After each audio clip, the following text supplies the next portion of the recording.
Welcome to ePathshala PG courses on computer science. The course is about web technology and we today look into the 15th module which actually tells us about the extendable style sheet transformation. So, the objective of this module is to discuss about this extendable style sheet language transformation. It's a combined concept within XML. So, once we have seen about the XML, it's how to define DTD, how to define schemas, and we have also seen about the parsers, different XML parsers, what is the support for different parsers in XML parsers in Java, and we have seen modules such as how to define the path expressions for XML. So, this actually with the basics of all these things we will try now to understand the fundamentals of extendable style sheet language transformation. So, this is actually a style sheet language supported for XML and it is for expressing the style sheets. This XSL consists of two parts.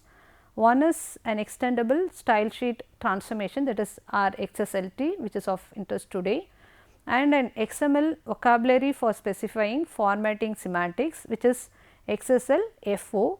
FO stands for formatting objects. So, this XSL is a style sheet language for XML which consists of two parts like XSLT and XSLFO. So, this XSL specifies the styling of an XML document, but this XSLT is used to describe how the document is transformed directly to another XML document or HTML document or to an XHTML document, and that also uses the formatting vocabulary. So, with this background we will see now what is XSLT. It is a short form for extendable style sheet language transformation. It is a declarative language, programming language for specifying the transformations from XML languages to other XML document or to other languages like HTML or XHTML. So, even though it is actually a style sheet, it does not do only a visual effect like CSS, but instead what it does is it extracts the data from the XML document and it allows a combination of HTML and CSS to format them. So, the transformation the T stands for transformation. So, your XML document may be a very big file. So, you want to extract the information from the XML document and you want to apply the styling for those information you have extracted. So, this XSLT will help us to do this. So, it actually has the dynamic properties by which it understands the relationship of the different tags that is defined in the XML document, applies a conditional statements upon an static XML file and does this transformation. So, now we will see what is the use of this XSLT. So, as we know that this XML documents are self describing and structured documents and it has all the informations defined with the tags. So, the tags provides the semantic information of the data that is stored in an XML file. And we know that the XML file can be viewed as a tree, document tree. So, every tags that is defined in an XML document has a hierarchical relationship. So, to generate the XML file as a HTML file, we need to use this XSLT. Why you want to do this conversion from an XML to HTML. So, as such this XML describes the information, but if you want to display in any browser, you have to display it as an HTML file. So, the transformation from XML to HTML has to take place, which is actually done by this XSLT. And this XSLT will also help us to generate new XML document. So, an XML file which can be a very big file from which you extract the information and you can transform it to another new XML document. And this is actually designed primarily for converting an XML to XML or XML to HTML or an XML to XHTML. So, this XSLT actually cuts down the server load. So, this transformation is done on the client side. So, you do not want to, this server is not actually doing this transformation, it is done in the browser side. So, since we are not querying upon the data in the database, this transformation takes very less time. So, this XSLT, when you look into the anatomy of an XSLT or the structure or the syntax, it looks very simple and very easy to write an XSLT file, and it is very easily understandable and to read, it is reusable, and since it is XML based, all the advantages what we have seen for an XML file holds good for an XSLT also. Now, how does it works? So, this XSLT basically use the XPath, the technology called XPath, to find information in an XML document. So, you have different elements in the XML document. So, to retrieve those information, to identify the information, you need to make use of this XPath, and this XPath defines the parts of the source document or identifies the different section of the source document that should match one or more defined templates within this XSLT. So, when a match is found, this XSLT will transform the matching part of the source document to an resultant document. So, looking into the architecture, you can see that you need two things. One is the XML file, the source file, and the other thing is in style sheet, which is written in XSL. Its dot extension would be in .sl file. Now, this is your source tree. So, from the XML document is a tree document, you can identify all the tags from a root node as a tree. So, it is actually given a source tree. So, this XSLT engine would check for a style rule in the source document, and if it matches, then it transforms to an result tree, and this result tree would be applied for any application processing or for parsing the XML document. So, the style sheet, what does it do? It actually describes the rules for transforming a source tree into a resultant tree, and when the pattern is actually given with XPath. So, when a pattern is matched in the source tree, the corresponding template rule would be applied for the matched pattern. So, this XSLT processor reads the XML file, finds for the matching pattern and apply the rules to transform this XML document into a resultant document. So, now the syntax declaration starts like this. So, it is an XML, being an XML file, it starts with an XML declaration, and then in order to make it as an XSLT document, we need to use the root tag called style sheet. So, this is the first root tag that you define within this XSLT document, and it has to be given the version, the attribute version has to be used, and then you include a namespace that is actually defined in the W3 schools. So, in order to use the different XSLT documents, XSLT elements that are defined within this namespace, you need to include this namespace within your style sheet. So, the first statement that starts with an XML version, and then the root tag or the root element of an XSLT document is going to be in style sheet. So, in order to access all the properties, attributes and features defined in the namespace, you have to include this namespace. So, now you can see here, this is a document, the document structure of an XSLT file. So, as I told you, it is actually the XML version, and the next statement is going to be the style sheet, which includes the namespace. So, you can either include the namespace here or it can be with the style sheet element. Now, this XSLT document can contain one or more templates. Templates actually define the rules that you want to apply for the elements. So, here you can see that actually uses the namespace prefix as XSL. Here we have given the namespace prefix as XSL, need not be. So, all the elements that is defined in the namespace and to be used in the XSLT document, you precede the elements with the prefix called, the namespace prefix called XSL. So, template is one such element that is defined in the namespace. So, it can, the document, the XSLT document may contain one or more templates. So, here is where you can see there is one template, there is another template and there is another template. This template has got an attribute called match. So, here in the match attribute, you try to give the XPath expression, which tries to match the pattern in the source XML document. So, this style sheet is the root of this XSLT document, it has to be end with it. So, every template has to be closed. So, you can have multiple sections or multiple template rules that can be applied for within an XSLT document. Now, this is a very simple example given here. You have an XML file. This XML file is actually using the XSLT file. The XSLT file has to be stored with an extension of .xsl. So, within this XML file you want to include the style sheet. So, use XML style sheet type equal to this and use the href attribute to link to the XSL file. So, the XSL file is render.xsl, which is defined here. So, this is the code for the render.xsl. So, now this XSLT file, this is XSL or XSLT file, starts with the root element called style sheet, includes the namespace. Up to this we know, and then we started with defining the templates. So, all the XSLT elements has to be preceded by the namespace prefix. So, XSL colon template, you use the match attribute and you have given the match attribute with the slash. So, this says that it starts from the root of the document, or it retrieves the document from the root element.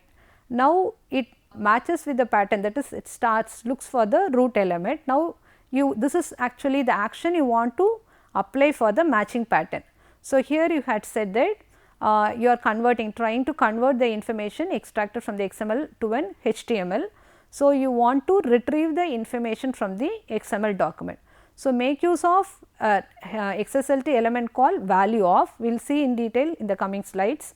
So, XSL value of select equal to the name of the element. So, the name of the element here you can see that there is only one element defined in the XML file called message. So, you try to retrieve the text that is defined within the element called message. So, and you are trying to value of retrieves the text value that is within this element called message, and you are trying to apply this style call. You are converting that XML, extracting information from XML document and you are converting to an HTML document. You close the template and you close the style sheet. So, there is only one template defined within this XSL file. So, now what we have understood is that an XSL document, XSLT document has an extension like XSL, and it begins with the XML version. It has to include the namespace.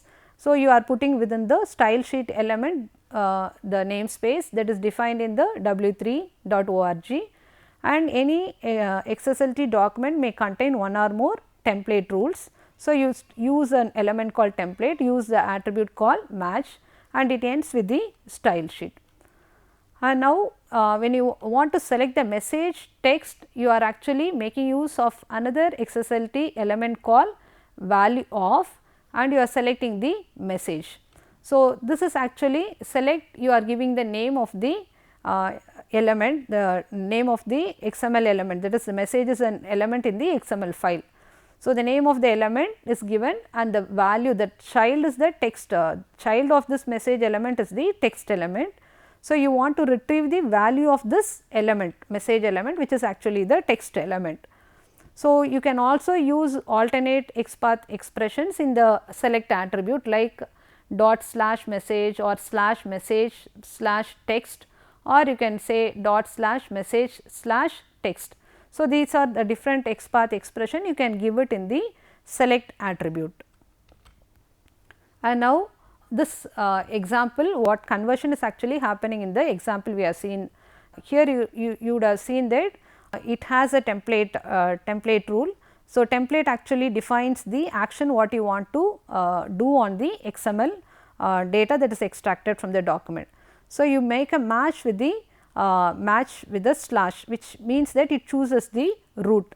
So, XSL template match equal to slash, the statement actually chooses the root, and then you are writing a statement like HTML body, which actually is returned to the output file. This data is returned to the output file. So, this XML is getting converted to an HTML file, and the contents of using this value of, you retrieve the contents of the message element, and it is also returned to the output file, and then you are using again the statement like body HTML, which is also actually returned to the output file.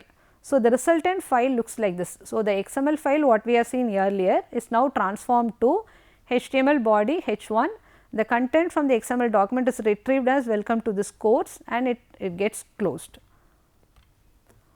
Now, coming to the different style sheet elements, we have matching and selective elements. So, we have elements like template as we have seen earlier, and then we have an element like apply template, we have an element like value of, we have an element like call template, and different, there are matching and selecting templates. There are branching elements like for each, if, choose and the other things. So, let us see one by one. Now, looking into more detail about this template element, as we have seen, a style sheet can consist of one or more set of rules that are called as templates. So, this templates actually contains rules to apply when a specified node is matched, and this template element is used to build the tag, the template tag is used to build the templates, and then the match attribute is for associating a template with an XML document or to specify a pattern to match with an XML document.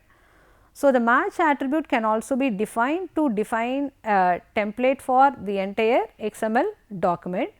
So, supposing you give the match attribute to be a slash, then it defines the whole document, but it is not required when you are using the name attribute of an template element. So, XSL template element has an attribute called name. If you are using this name attribute, you do not want to use this match attribute. So, now looking into the different attributes of the template element. So, this template element can have attributes like name, match, priority and then mode, is to give the name of the element on which the template is going to be applied. So, directly the name of the element can be given or it can be matched with the match attribute. So, traversing or parsing the XML document, it tries to match with the attribute that you give in the match attribute. The pattern of some pattern or an XPath expression can be given in the match attribute, which signifies the element on which you want to apply the template rule. Priority is another attribute you can set it. So, this priority number of a template determines what priority to be given for this current template. So, if the priority is very low, then it is not considered in front when considered with other higher priority templates. And there is another attribute called mode. So, it actually allows the element to be processed multiple times to produce different result at each time. Now, this is a simple example. There is a file called student.xml and it is going to use a style sheet called students.xsl. So, we need to define this style sheet called students.xsl. So, this class has got an element called student. So, the root element is the class element student and the student has got a first name and a roll number. So, now coming to the XSL file, as we told, it starts with an XML version and you need to include the style sheet and the namespace, and then coming here you say you use the template XSLT element, use match equal to this, just chooses the root element of the document XML document. Now, you try to give, it is a HTML code which you put in within your XSL file to convert it. Here you say that students, which is actually the heading which you want to print it, then you are trying to retrieve the information and put it in a table. So, you give a color, different colors, the table heading is given as roll number and first name, and the next row you want to select the student name and you want to display it. So, you make use of an element called for each and you try to select the student within this class.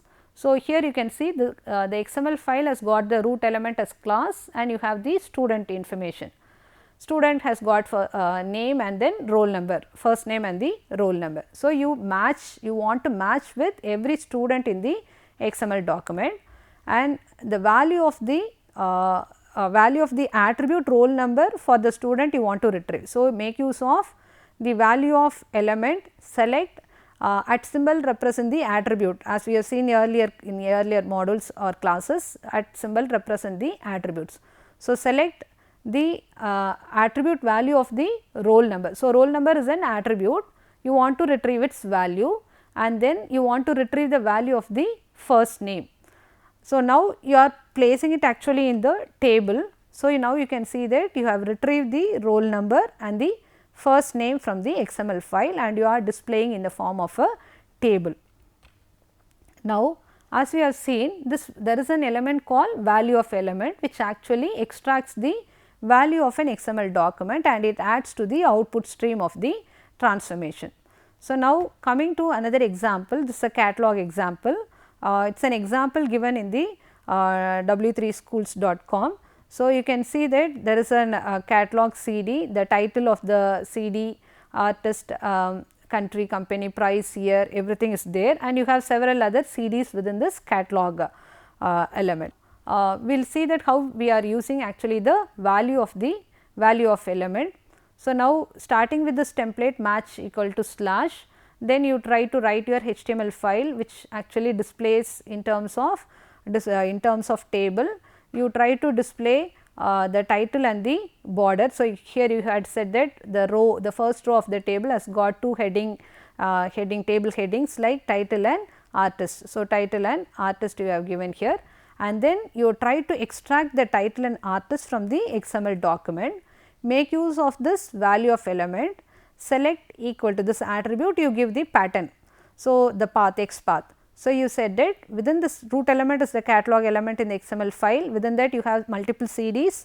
So, CD, within that you try to select the title and then again you try to select the artist. So, it retrieves the value of these two elements, the text values of these two elements and it displays in the form of a table. So, you are trying to convert an XML to an HTML file for a display purpose in the browser. And then coming to the for each element. So, this element allows to do looping in XSLT. So, if you want to read all the things, so read the title and artist of all CDs, then you can make use of the for each element. So, the same code you will now make use of for each select is given here, which is actually want to traverse the path catalog CD. So, you are in the directory, you are in the tag like CD, within the CD you are trying to retrieve the value of title and artist. So, for each is a looping statement which reads every CD of the catalog element and it retrieves the value of the text value of the title element and the artist element. And then we can also use filtering the output with this for each. You can see here the code you can see here for each select. In the XPath we have studied about predicates, the same concept is used here. You can see select is given as select attribute takes a value like the path expression like catalog CD. You had said that you select only the CD where the artist name is going to be Bob Dylan.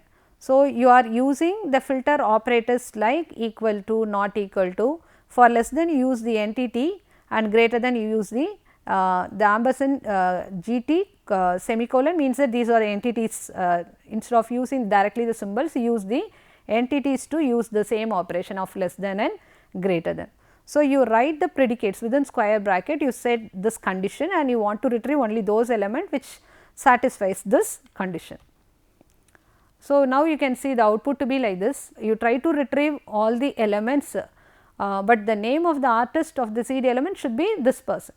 Only if it is so, it retrieves the title and the artist. So, there is only one element, one XML information that holds the artist name to be this. So, it retrieves the title and the artist. So, this is how you make use of predicates with the for each, or within the select attribute how you can use predicates with XPath expression. And you have XSLT element called sort.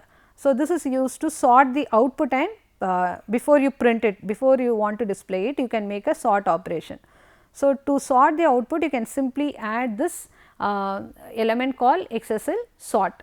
So, now you can see the code, you retrieve, use for each which will read all the CD elements.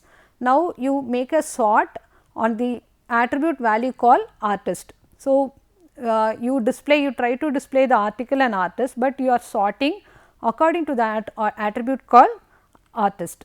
So, now you can, so you will see the output of it in the coming example. Similar like sort you can use, there is a conditional element called if. So, you can make a test condition, you can check for a test condition using this element called if. So, within this for each you can say that if test equal to the condition given like price is greater than 10. So, if the price is greater than 10, then it selects the title and the artist. And then there is another conditional element called choose, which would be used in conjunction with another element called otherwise. So, you will, this is actually like an if else support in with XSL. So, you choose when condition is like this. So, there is the elements, the keywords you can note it down like choose when. So, choose when this condition is true, otherwise you choose this. Okay. So, you can use like an if else, you are applying an choose when and otherwise. So, this is a simple example which describes about how it is happening. So, you select you traverse all the CD elements, you try to select the title, but you are checking the price to be greater than 10. If so, then you will select the value of the artist, otherwise you will select the value of the artist and then you will display it. So, here the code you are actually trying to select only those value of the artist that is selected would get a color like red color. So, you are giving a formatting, given a condition you give a format, select the value of that value element and then give a formatting, different formatting, otherwise you give another formatting. So, your code would be, your output would be displayed. Now, this is another XSLT example that actually describes about how you are using sort. This is what I told you, you can use within for each, use a sort and you select according to the artist and you can display it. So, you can see that the values are sorted according to the artist. So, similar like all these XSLT elements, you have like template, you have another concept called apply template. So, this actually tells the formatter to compare each child element of the match source document against the template, and if a match is found, the template for the match, the output for the matched node. So, it actually the template would match for a specific pattern, but apply templates would match with all the child nodes to be processed. So, this is a simple example given how we apply the templates. So, here we will use template match equal to CD, we apply template select title and we apply template select equal to artist. Now, you can see here it is actually you give a different color and then for the title for specify different color for the title and the artist. So, you use the apply template, a different template for title and artist. So, here in the example code you had said that apply template select equal to title, you have given a you have specified a template like this. So, you have said that style color equal to for the title you have specified a red color and for the template which matches an artist you have given a different color like green color. So, applying these two templates it make use of. So, this is where you make use of an apply template and you can write different templates and apply it. So, similar like apply templates you can also have an call template. So, call template is like a method call. So, once you define a template you can make a call to the template and you can apply it. So, this is the code. So, you had a template defined a template with a name like print hello world and now you have defined the template with a rule saying that you have to concatenate this bar element and then with the boo element. So, hello world, this is how you want to concatenate. And now, when the element matches FOO, which is the root element, you want to apply this template. So, use call template, which is like calling a template and give the name of the template as print hello world, which is actually printing the text as hello world, because you have concatenated as hello and then the world should come. So, this is an example example of an XSL output is also given. So, now in this module we have actually discussed about XSLT, the uses of XSLT. We have understood the basics and the structure of an XSLT document and we have explored about the different XSLT elements such as template, how to retrieve the value of some element using the value of element. We have seen the different select elements, conditional elements like for each, if, choose, and then we have seen another element like sort. Then we have also seen about apply templates and call templates, and we have seen few examples for all these things. There are other several elements also, but these are the basic ones we will normally use it with XSLT. Thank you.